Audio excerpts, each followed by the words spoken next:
बिहार में मतदाता सूची के विशेष गहन पुनरीक्षण यानी कि एसआईआर के मामले पर सुप्रीम कोर्ट ने बड़ी बात कही है। सुप्रीम कोर्ट ने कहा कि अगर एसआईआर में बड़े पैमाने पर वोटर्स के नाम हटाए जाते हैं तो कोर्ट दखल देगा। जस्टिस सूर्यकांत और जस्टिस जयमाल्या बागची की बेंच ने बिहार में चुनाव आयोग की एसआईआर प्रक्रिया को चुनौती देने वाली याचिकाओं पर विचार करने के लिए समय सीमा तय करते हुए कहा कि इस मुद्दे पर सुनवाई 12 और 13 अगस्त को होगी।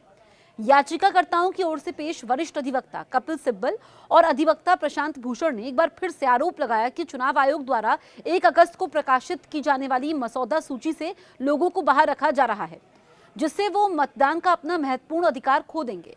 भूषण ने कहा कि चुनाव आयोग ने एक बयान जारी करके कहा है कि एसआईआर प्रक्रिया के समय 65 लाख लोगों ने गणना प्रपत्र जमा नहीं किए हैं, क्योंकि वो या तो मृत हैं या स्थायी रूप से कहीं और चले गए हैं। उन्होंने ये भी कहा कि इन लोगों को मतदाता सूची में नाम शामिल करवाने के लिए फिर से आवेदन करना होगा। इस पर जस्टिस सूर्यकांत ने कहा, भारत का चुनाव आयोग एक संवैधानिक प्राधिकरण है, इसे कानून के अनुसार काम करने वाला माना जाता है। अगर कोई गड़बड़ी होती है तो आप अदालत का ध्यान उस ओर आकर्षित करें, हम आपकी बात सुनेंगे। जस्टिस बागची ने भूषण से कहा, आपको आशंका है कि ये लगभग 65 लाख मतदाता प्रारंभिक सूची में शामिल नहीं होंगे। अब चुनाव आयोग मतदाता सूची में सुधार की प्रक्रिया कर रहा है। हम एक न्यायिक प्राधिकरण के रूप में इस प्रक्रिया की निगरानी कर रहे हैं। अगर बड़े पैमाने पर नामों को हटाया जाता है तो हम तुरंत दखल देंगे। आप ऐसे 15 लोगों को लेकर आइए जिन्हें मृत बताया गया है लेकिन वो जीवित हैं। राष्ट्रीय जनता दल सांसद मनोज झा की ओर से पेश हुए सिब्बल ने कहा कि चुनाव आयोग जानता है कि 65 लाख लोग कौन हैं और अगर वो मसौदा सूची में उनके नाम का जिक्र करते हैं तो किसी को कोई आपत्ति नहीं होगी। इस पर जस्टिस सूर्यकांत ने कहा, अगर मसौदा सूची में इन नामों का स्पष्ट रूप से कोई जिक्र नहीं है तो आप हमें सूचित करें।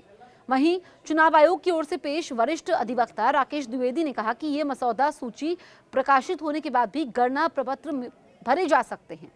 बेंच ने याचिकाकर्ताओं और चुनाव आयोग से 8 अगस्त तक अपनी लिखित दलीलें दाखिल करने को कहा है।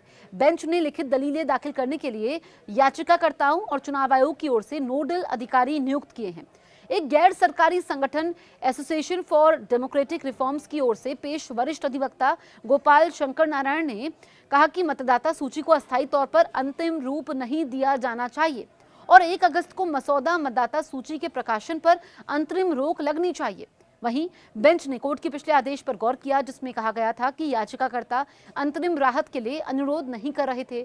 बेंच ने कहा कि इसलिए अब ऐसा नहीं किया जा सकता और मामले का स्थायी निपटारा किया जाएगा। जस्टिस सुधांशु धूलिया की अध्यक्षता वाली एक बेंच ने 10 जुलाई को चुनाव आयोग को बिहार में एसआईआर की प्रक्रिया जारी रखने की अनुमति देते हुए उससे आधार, मतदाता पहचान पत्र और राशन कार्ड को वैध दस्तावेज के रूप में स्वीकार करने पर विचार करने को कहा था। सुप्रीम कोर्ट ने सोमवार को कहा था कि चुनाव आयोग ने सुझाव दिया है कि एसआईआर के लिए 11 दस्तावेजों की सूची समावेशी नहीं बल्कि अंतिम है और वो पहचान के मकसद से आधार और मतदाता पहचान पत्र दोनों का इस्तेमाल कर रहे हैं।